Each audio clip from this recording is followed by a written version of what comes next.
So we're going to start with the renewed trade tensions between the world's two largest economies. It's, of course, China and the US. China has retaliated a day after the US announced new export restrictions targeting the Chinese chip industry. We're putting tariffs on $50 billion worth of technology and other things because we have to, because we've been treated very unfairly. June 15, 2018, this was the day the United States, under then-President Donald Trump, announced sweeping tariffs of 25% on $50 billion worth of Chinese goods, marking a seismic shift in US-China trade relations. Fast forward to today, and the battle is far from over. But this time, it's China that's hitting back, and it's hitting where it hurts the most. With the latest bans on critical mineral exports, including gallium and germanium, the stakes have never been higher. Could this be the beginning of an economic Cold War?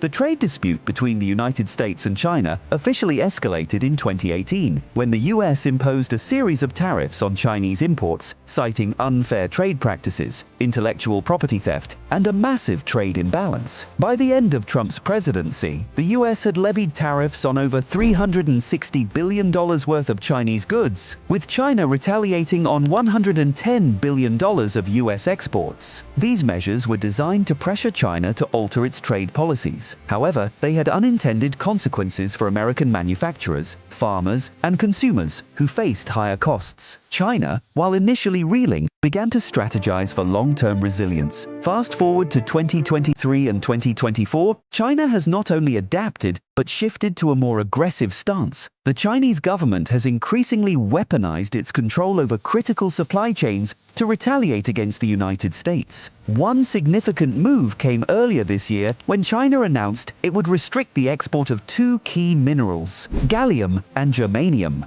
Both are essential for advanced technologies such as semiconductors, solar panels, and military equipment. These restrictions sent shockwaves through global markets, with prices for these materials skyrocketing by as much as 30% within weeks. China's position as the dominant supplier of critical minerals gives it considerable leverage. China is the global leader in exports for both rare metals, exporting around 80% of the world's gallium and about 60% of the world's germanium. By cutting off these exports, Beijing is sending a clear message. Trade disputes come with significant costs for the US and its allies. The timing of these export bans is no coincidence. They come as the US ramps up restrictions on China's access to advanced technologies, particularly semiconductors. Washington has placed export controls on high-performance chips and related equipment, citing national security concerns. But the question remains, how will this escalating tit-for-tat impact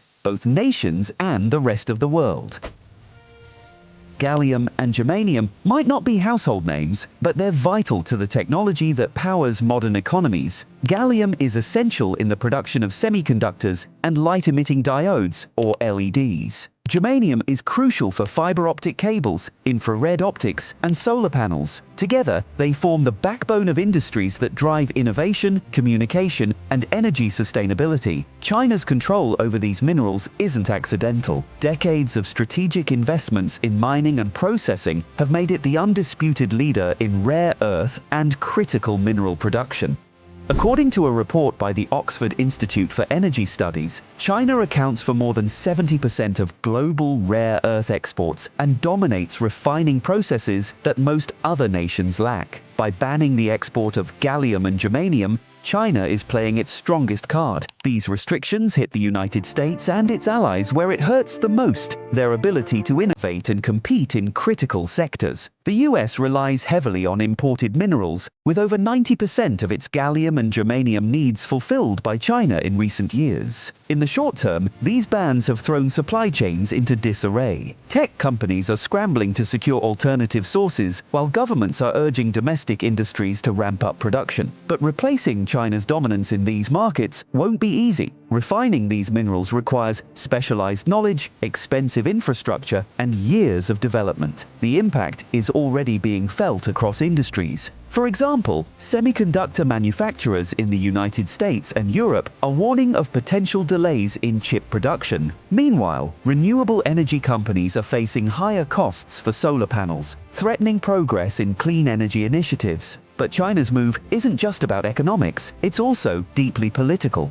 Beijing has framed these restrictions as a response to what it calls unfair US policies, including export controls on advanced technologies. Chinese officials have repeatedly criticized the Biden administration for attempting to stifle China's technological rise. The timing of these restrictions also aligns with China's broader geopolitical strategy. By cutting off key resources, Beijing is forcing the US and its allies to reassess their dependence on Chinese supply chains. This move aims to strengthen China's position in ongoing trade negotiations while sending a clear message about its economic and political clout. However, this strategy comes with risks. While China's dominance in critical minerals gives it significant leverage, prolonged restrictions could backfire. The United States and its allies are already accelerating efforts to reduce their reliance on Chinese imports. Countries like Canada and Australia are ramping up mining and refining operations, while the European Union is investing heavily in critical mineral projects. The race to secure alternative sources is on, but the question remains, can the West catch up before China's restrictions cause lasting damage?